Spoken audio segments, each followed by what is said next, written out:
안녕하세요. 판도라의 기록입니다. 2024년 1월 16일 일본 도쿄도 아다치구 이곳의 3층 주택에서 한 부부가 대량의 혈흔만 남긴 채 실종되는 사건이 발생했습니다. 신고자는 부부의 아들 스즈키 씨였습니다. 그는 당일 저녁 밤 9시에 퇴근 후 집에 들어왔다가 곳곳에 남아있는 닭담한 핏자국과 피가 묻은 시카를 발견하고 경찰에 신고했습니다. 수사팀은 즉시 현장 주변의 방범용 CCTV를 확인했지만 부부가 집을 나서는 장면도 시신이 외부로 옮겨지는 장면도 어디에도 찍혀있지 않았습니다. 집안의 금품도 전혀 손댄 흔적이 없었습니다. 이런 이상한 정황에 경찰은 가장 먼저 아들을 의심했습니다만 며칠 뒤 수사 방향을 완전히 뒤집는 단서가 발견됩니다. 인근 CCTV에서 한 외국인이 묵직해 보이는 검은색 봉투를 쓰레기통에 버리는 모습이 포착된 것입니다. 확인 결과 그 안에는 대량의 혈흔이 묻은 옷과 신발이 들어있었습니다. 이로써 진짜 용의자는 아들이 아니라 한 외국인 남녀로 특정되었습니다. 그들은 한국으로 코리아 드림을 꿈꾸고 오는 외국인들처럼 일본에서 더 나은 삶을 얻겠다며 오는 이른바 재패니즈 드림을 안고 건너온 사람들이었습니다. 먼 나라까지 돈을 벌기 위해 온 그들은 어째서 이런 짓을 벌인 걸까요? 금품도 전혀 챙기지 않은 채로 말이죠. 아들은 정말 연관이 없는 걸까요? 현재 이 사건은 여전히 재판이 진행 중이며 모든 피의자들이 혐의를 완전히 부인하고 있습니다. 뭔가 앞뒤가 안 맞아 논란이 되었던 이 사건의 시작은 그날 밤 아다치구의 한 주택에서 비롯되었습니다.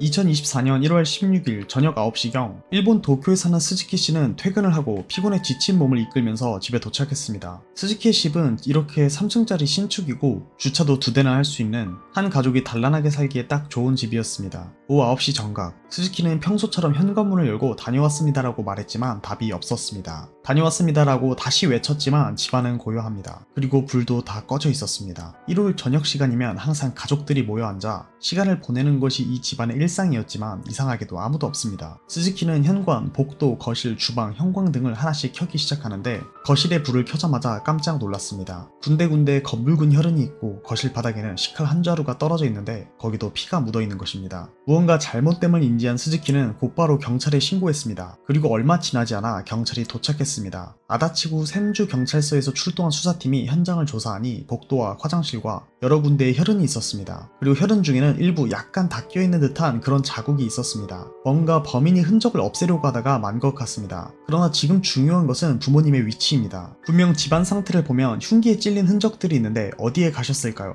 혹시 병원으로 가신 것일까요? 하지만 주변 일대에 바로 직전에 흉기에 찔린 건으로 병원에 입원한 사람은 없었습니다. 오후 11시경 경찰은 스즈키의 부모님이 납치가 되었다고 판단했습니다. 지금 사라진 스즈키의 부모님은 나이가 50대입니다. 55세의 아버지 다카시와 그의 아내는 52세 노미에인데 경찰은 흔적을 보아 격투나 고문이 있었을 거라 보았으며 중년 남녀를 제 앞에 납치하려면 최소 범인이 2명 이상은 될 거라고 예상했습니다. 또한 흉기로 협박을 하거나 무력을 가하는 과정에서 혈흔이 다량 발생하니 이걸 닦아보려고 했는데 2명의 피해자들을 제압하는 과정에서 너무 힘을 많이 써서 일단 현장을 떠나기 바빴을 것이라고 추측을 합니다. 그럼 다카시 부부의 집을 제가 지도로 직접 살펴보도록 하겠습니다. 지금 이 영상이 해당 집을 보여주는 장면인데 직접 찾아가 보면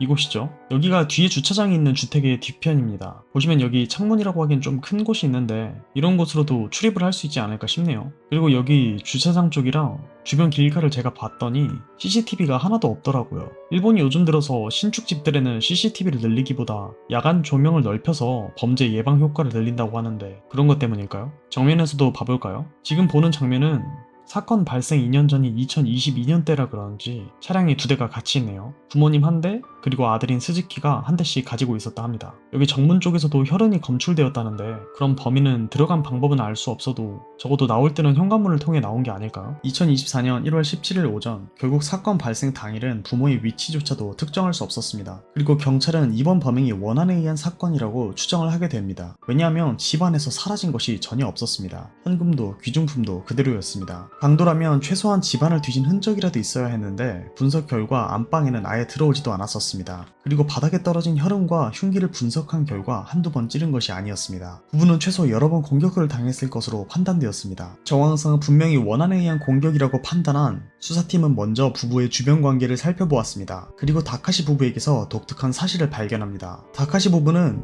도쿄 신주쿠구 가부키초에서 해프닝바를 운영하고 있었습니다. 그것도 20년이 넘는 기간에 오랜 시간 동안 운영해온 것이었습니다. 신주쿠 가부키초는 일본 최대의 활락가로 유명한 곳입니다. 이 이 지역은 밤이 되면 네온사인이 화려하게 켜지고 각종 유흥업소들이 즐비한 곳이죠. 특히 해프닝바가 밀집된 지역으로 잘 알려져 있습니다. 일본에서 해프닝바란 간단히 말해서 매우 수위가 높은 유흥업소입니다. 해프닝이 우연한 일이라는 뜻을 가지고 있는데 일본에서는 19금의 의미로 사용될 때가 많습니다. 단순 스킨십에서 사실상 그 끝까지를 포괄하는 단어로 사용됩니다. 부부가 운영하던 해프닝바의 손님들은 대부분 50대 남성들이었습니다.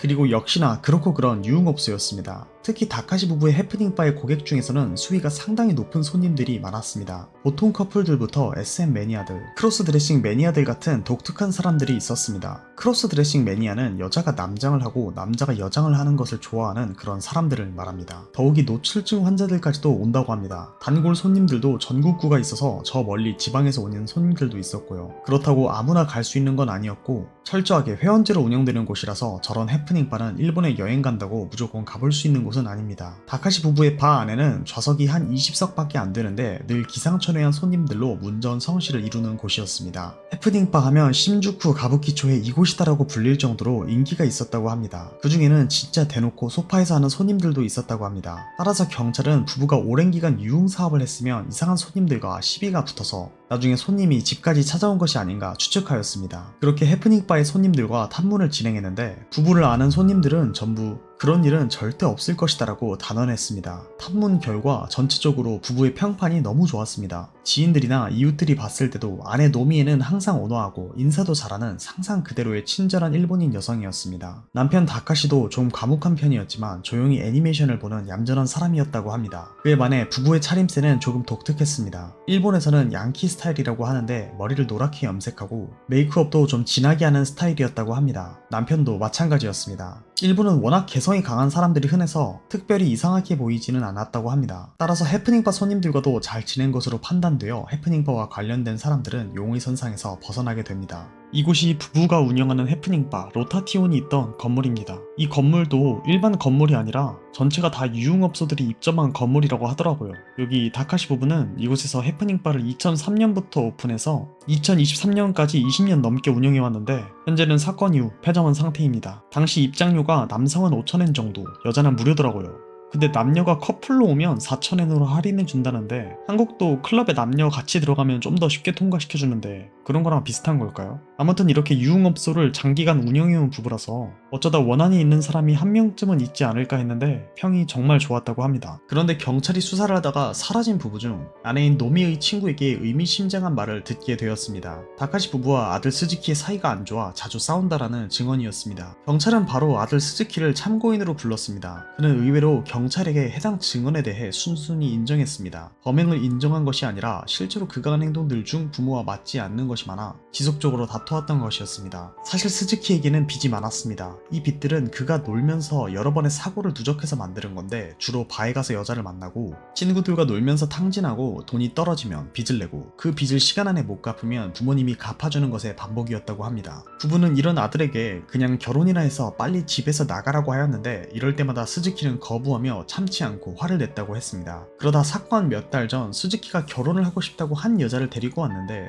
부모님이 그 여성을 너무 마음에 안 들어 하셨고 결국 스즈키와 그 여자친구는 헤어지게 되었습니다. 이로 인해 그들의 사이는 점점 나빠졌고 현재에 와서는 극에 달한 상태였습니다. 스즈키는 여기까지의 이야기를 인정하였습니다. 설명을 들은 경찰은 스즈키에게 어머니 아버지와 싸우다가 화가 나서 살해를 한 것이거나 유사를 노린 것이 아닌지 추궁하였습니다. 다카시 부부는 해프닝바를 운영하면서 돈을 많이 쌓았다고 합니다. 그래서 이런 이유로도 스즈키가 제1용의자로 몰리게 되었습니다. 그러나 스즈키는 이 부분에 대해 완강히 거부하였습니다. 경찰은 키타 센주역 주변과 센주 지역 일대의 방범용 CCTV를 확인했으나 부부가 집 밖으로 나온 흔적이 없었습니다. 만약 시신을 훼손해 운반했다면 큰 가방에 담겨 나오거나 여러 개의 봉투를 들고 누군가가 이동해야 했으나 부피가 상당한 무언가를 들고 이동한 사람도 딱히 찾지 못하였습니다. 그렇게 이틀이 지나 2024년 1월 18일 목요일 드디어 부부의 시신이 발견되었습니다. 굉장히 의외의 장소에서 발견되었는데 이 시신이 어디에서 나왔냐면 집안 마룻바닥 아래에서였습니다. 일본의 주택은 유카시타라고 해서 바닥과 지면 사이에 좁은 빈 공간을 두는 구조를 가지고 있습니다. 주로 목조주택이나 단독주택에서 볼 수 있는데 지면에서 올라오는 습기를 막고 배관과 전선을 깔기 위해 만들어진 공간입니다. 높이는 대체로 40cm 정도로 사람이 서서 다니기는커녕 허리를 펴기도 어렵습니다. 정비나 점검이 필요할 때는 바닥 일부를 뜯고 몸을 웅크린 채 기어서 들어가야 합니다. 통풍구가 외부로 나 있어 공기가 오가지만 평소에는 어둡고 차가운 흙바닥과 배관만 있는 곳이라 일반 가정에서는 거의 들어갈 일이 없습니다. 바로 그 폐쇄적이고 숨겨진 공간, 집안의 마룻바닥 아래 유카시타에서 부부가 발견된 것이었습니다. 부부는 파란색 바디백 안에 있었으며 타이어를 묶어두는 비닐봉지에 쌓여 있었습니다. 역시 이미 사망한 상태였습니다. 경찰은 시신을 바로 조사하였는데 특히 남편의 시신의 모습이 굉장히 처참하였습니다. 외관으로만 70개가 넘는 자상이 발견되었습니다. 그리고 대부분이 방어흔이었습니다. 그것도 대부분 상체에만 목, 얼굴, 심장 쪽에 집중적으로 공격되었습니다. 그런데 아내 노미에 씨의 몸에는 방어흔이 전혀 발견되지 않았습니다. 정황상 무방비 상태에서 당한 것 같았습니다. 이로 인해 수사팀은 이 살인법은 아주 강한 사리를 가지고 부부를 덮쳤는데 먼저 기습으로 아내를 쓰러뜨렸고 이후 남편분과 강렬한 격투를 하였다고 추정하였습니다. 결국 범인은 시신을 유기하고 떠난 것이었기 때문에 큰 가방이나 부피가 있는 무언가를 든 사람만이 아닌 더 많은 사람들을 CCTV로 다시 확인을 하게 됩니다. 그리고 같은 날 오후 바뀐 관점으로 CCTV를 다시 보았을 때 이상한 행동을 한 남녀가 포착됩니다. 부부가 사망한 것으로 추정되는 그 날짜인 1월 16일 저녁 8시경에 CCTV에 찍힌 두 사람이 까만 쓰레기 봉투를 툭 던지고 지나가는 장면이었습니다. 봉투는 꽤 묵직해 보였다고 합니다. 경찰은 혹시나 해서 그곳으로 가서 쓰레기통을 뒤졌고 이틀이 지났지만 다행히 그 봉투는 여전히 그 자리에 있었습니다. 아직 수거가 안 된 것이었죠. 봉투를 열어보니 피가 잔뜩 묻은 옷과 신발 등등이 나왔고 이는 정황상 해당 사건의 증거품이었습니다. 경찰은 그들을 CCTV로 계속 추적해서 한 고급 맨션으로 들어가는 것을 확인합니다. 사건 현장에서 불과 400m 떨어진 정말 가까운 거리에 있는 장소였습니다. 사진으로만 보면 조금 싼 티가 나 보일 수 있는데 2023년 6월에 완공된 신축으로 도쿄에서도 고급 맨션이라고 합니다. 이곳에 들어가는 장면으로 인해 거주자의 신원을 곧바로 확인할 수 있었습니다. 월세도 최소 9만엔에서 시작하는데 용의자가 살던 방은 월세가 13만엔이었다고 합니다. 한국 돈으로 월세가 130만원 정도인데 꽤 비싼 데에서 살았네요. 그렇게 경찰은 곧바로 해당 맨션을 수색합니다. 하지만 용의자들은 이미 도주한 뒤였습니다. 2024년 1월 19일 목요일 오후 경찰은 수배 이후 빠르게 용의자들을 체포하였고 그들의 신원이 나왔습니다. 의외인 것은 이들은 일본 사람이 아니었습니다. 필리핀인이었습니다. 살레 모랄레스 헤이제렌 바기샤 30세 여성과 넬라 크루즈 브라이언 제퍼슨 리신 34세 남성이었습니다. 경찰은 초기에 청부살인을 의심하였습니다. 외국인 노동자가 금전갈취도 없이 일본인 가정집을 노릴 필요는 없었죠. 게다가 시신을 유카시타에 숨기는 바람에 수사가 늦어졌는데 이는 집 아래 구조를 이미 알고 있었다는 것을 예상해 볼 수 있었기 때문에 계획범죄가 의심되었습니다. 그런데 이후 용의자의 신원을 본 스즈키가 소스라치게 놀라며 말했습니다.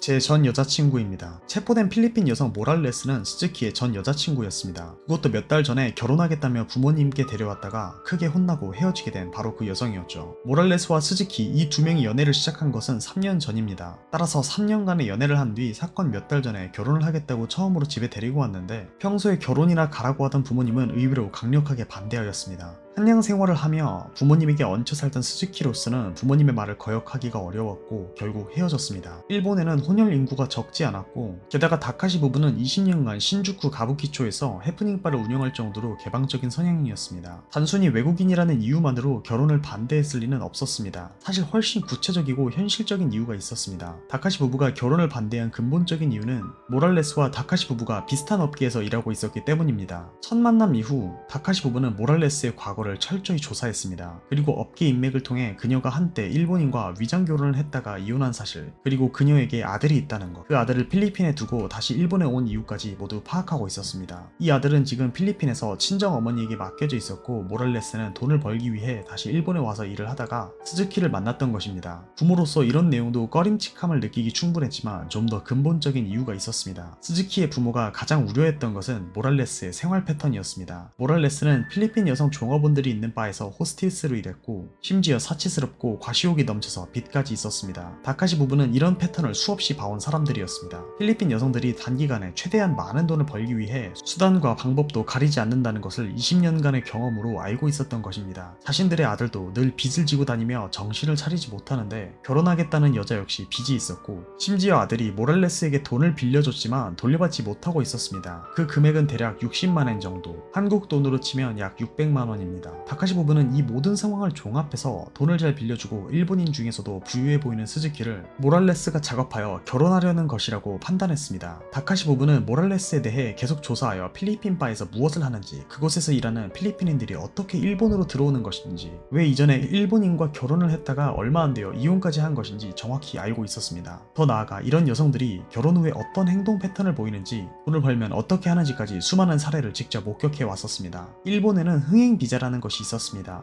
이른바 엔터테인먼트 비자로 가수나 배우, 스포츠 선수 등 연예나 연주 활동을 하는 사람들이 발급받는 비자였습니다. 그런데 한때 이 비자가 나이트클럽, 캬바레 등에서 종사하는 외국인들에게도 합법적으로 발급되었습니다. 90년대 일본 경제가 호황일 땐 필리핀 클럽, 러시아 클럽이 성행했는데, 이때 클럽들은 거기서 일할 외국인 여성들을 흥행 비자를 발급해 데려왔습니다. 하지만 이들이 비자를 받고 일본에 와서 술을 따르고 춤추고 노래를 부르는 것만으로 그쳤을 리는 없었습니다. 불법적인 성매매 또한 이루어졌습니다. 이후 이러한 관행에 대해 사회적인 문제가 제기되었고, 현재의 흥행 비자는 엄격하게 관리되고 있다고 합니다. 그러나 이런 꼼수를 써서 유흥에서 일할 외국인 여성을 데려오는 것이 완전히 근절되지는 못했습니다. 결국 취업 비자에서 변형되어 위장 결혼이 생겨났습니다. 필리핀인들이 일본에 들어오는 방법 중에 취업 비자가 있지만, 이것엔 특정 직장, 직종, 지역에 제한이 있습니다. 하지만 필리핀인이 일본인과 결혼하면 전국 어디서든 합법적으로 어떤 일이든 할 수 있게 됩니다. 다카시 부부는 바로 이런 시스템과 그 안에서의 인간관계, 그리고 필리핀 여성들의 최종 목적까지 모두 꿰뚫고 있었기 때문에 모랄레스와의 결혼을 강력히 반대했던 것입니다. 모랄레스는 2016년에 위장 결혼으로 일본에 들어왔습니다. 이때 그녀의 나이는 22살이었습니다. 그녀는 도쿄 다이토구 아사쿠사에 있는 모나리자라는 필리핀 바에서 일을 했습니다. 그리고 여기 사장의 아들과 결혼을 했습니다. 바에서 일을 시키기 위해 위장 결혼을 한 것은 자명해 보였습니다. 아사쿠사는 도쿄의 전통적인 관광지로 유명한 곳인데, 이 지역에도 외국인 내상 유흥업소들이 상당히 많이 분포되어 있습니다. 특히 필리핀 바들이 밀집한 지역이기도 하고요. 모랄레스는 아야라는 예명으로 일했습니다. 일본 배우 중에 오마사 아야라는 배우가 있습니다. 그 친구를 닮아서 그렇게 지었다고 합니다. 그렇게 모랄레스는 아야라는 이름으로 호스티스 일을 시작했습니다. 당시 같이 일했던 동료들 말을 따르면 아야는 얌전하고 예쁜 아이였다고 합니다. 또 일본어도 금방 들어서 잘 나갈 때는 클럽에서 넘버원을 찍었다고 합니다. 그리고 신분상 모랄레스가 유부녀이기는 하지만 어차피 위장 결혼이었기 때문에 연애 또한 자유롭게 하였습니다. 이것은 일본인 남편도 마찬가지였습니다. 그렇게 일하던 와중 클럽에서 알아주는 큰손들과도 연이 생기게 됩니다. 한국에서의 큰손을 일본에서는 다이쿠라고 합니다. 이 다이쿠 중에서도 가장 돈을 잘 쓰는 손님이 한 명 있었습니다. 오야마 미사오라는 이름의 남자였는데, 그는 부동산 사기꾼이었습니다. 당시 그가 지명으로 부르던 호스티스가 여러 명이 있었습니다. 거기서 하루에만 억 단위의 돈을 썼다고 합니다. 모랄레스도 그가 지명으로 부르던 호스티스 중 하나였는데, 이때 오야마가 가방, 신발들을 잔뜩 사주었고, 당시 모랄레스의 SNS에는 루이비통 같은 가방들을 보이게 찍어 올리는 등 가방 자랑하는 듯한 포스팅이 많았다고 합니다. 그러나 모랄레스의 행복은 그리 오래가지 못합니다. 2018년 일본 경찰은 필리핀 바에 대한 집중 담속을 시작합니다. 이때 모랄레스가 일하던 곳의 사장을 포함해 많은 직원이 체포되었는데, 체포된 직원 수만 남녀 다해서 26명이었습니다. 거기다가 큰손이었던 오야마도 체포가 되었습니다. 그는 필리핀 바와는 상관없이 부동산 사기로 적발되어서 체포되었고, 현재도 수감되어 있습니다. 모랄레스는 운이 좋게도 당시에 체포되지 않아 본국으로 추방되지 않았습니다. 그러나 당시 단속으로 모랄레스가 위장 결혼했던 그 남편도 체포되어서 들어갔습니다. 그리고 얼마 지나지 않아 모랄레스가 임신 사실을 남편에게 알렸습니다. 이후 그들은 곧바로 이혼하게 됩니다. 아이를 임신한 사실을 알게 된 후 이혼한 것을 봐서는 아마 남편의 아이가 아니지 싶지만, 애초에 위장 결혼이었으니 남편 입장에서는 앞으로 태어날 아이가 오히려 방해가 되었을 수도 있고요. 이에 대해서는 정확히 알려진 바가 없습니다. 일본은 외국인 신분으로 일본인과 결혼했을 때 이혼한 뒤에는 따로 체류 비자가 있어야만 합니다. 아마 정상적인 절차로 체류 비자를 얻을 수 없다고 판단했는지 모랄레스는 일단 필리핀으로 돌아갑니다. 모랄레스는 고향으로 돌아갔는데, 그녀의 고향을 보면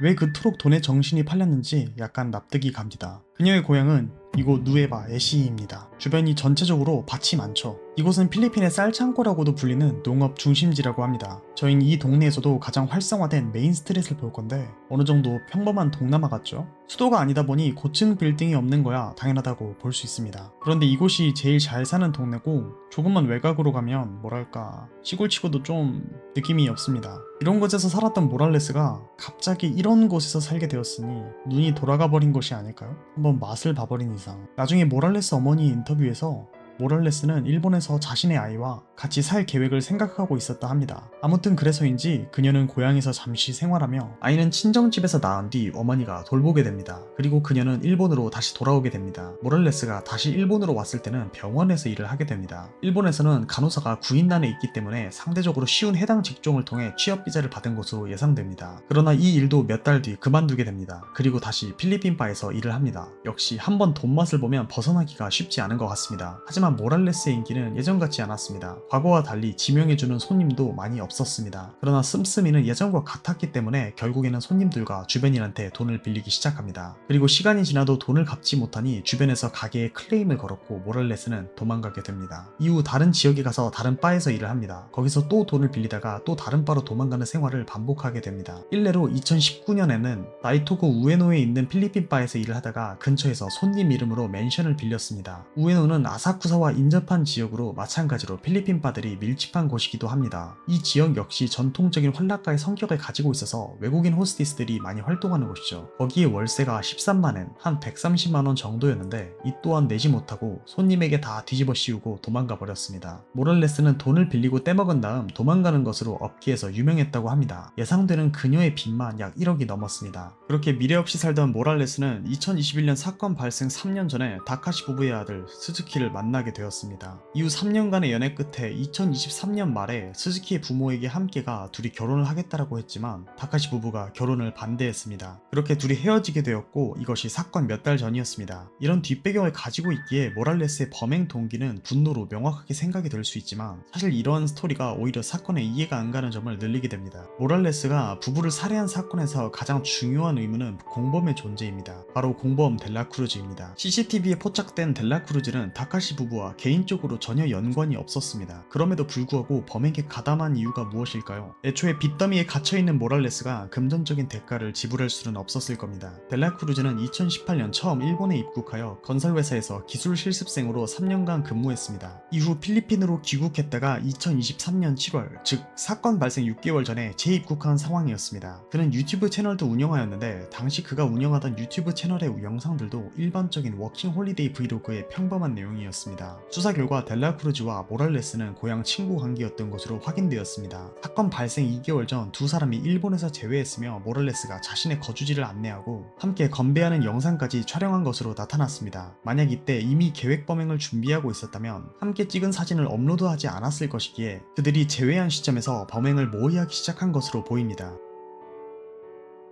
부부의 시신이 발견된 다음 날인 2024년 1월 19일 모랄레스가 후쿠시마현 내 호텔에서 먼저 체포되었습니다. 이어 델라크루즈도 이바라키현에서 체포되었습니다. 후쿠시마현과 이바라키현은 모두 그들이 살인을 벌인 도쿄에서 북동쪽으로 약 200km 떨어진 지역으로 범행 후 상당한 거리까지 도주한 것으로 분석됩니다. 저는 이 부분이 좀 이해가 안 가는데 범행 뒤 바로 필리핀으로 도주를 한 것도 아니고 대체 왜 일본 내에서 도주를 시도했을까요? 어쨌든 체포 당시 모랄레스는 혐의를 전면 부인했으나 델라크루즈는 범행 일부를 진술했습니다. 그러나 그는 시신 유기만 도왔을 뿐 직접적인 살해 행위에 가담하지는 않았다고 하였습니다. 하지만 수사 과정에서 확보된 증거들은 두 용의자의 진술과 상반됩니다. 모랄레스가 범행 며칠 전부터 여러 상점에서 칼을 구입한 사실이 확인되었고 현장에서 발견된 식칼에서는 피해자들과 모랄레스의 혈액이 함께 검출되었습니다. 또한 1층 복도와 현관에서 델라크루즈의 혈액도 발견되었습니다. 특히 모랄레스가 과거 스즈키와 교제할 때 해당 주택을 여러 번 방문했으며 그 과정에서 현관문 비밀번호까지 알고 있었다는